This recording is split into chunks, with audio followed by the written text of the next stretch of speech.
અત્યારે છે સુનિલ દાદા ગયા છે ઓલી વાડીએ ત્યાં ખબર ન હોય ને ત્યારે ધન ધોઈ રાખું એટલે પૂજા કરવાની રહે.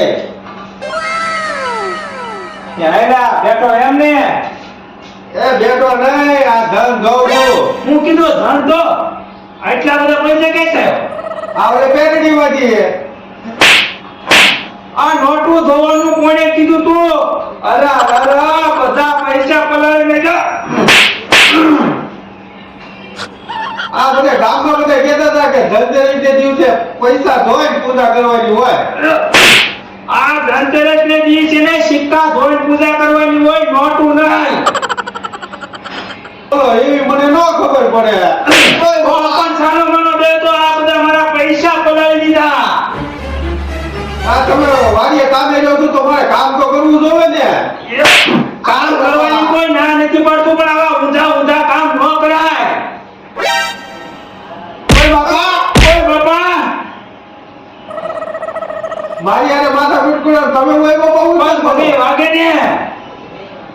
મને એમ કે તમે મને શાબાશી આપજો.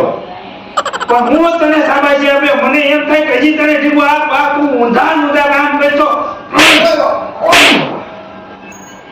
હવે કટોટ ન કરતા, હવે તો પૈસે નોટું મૂકી દેવી. હાલો પણ હું ઘડીક મોડો આવ્યો હોત તો આ બધા પૈસા તું પલાળી દે.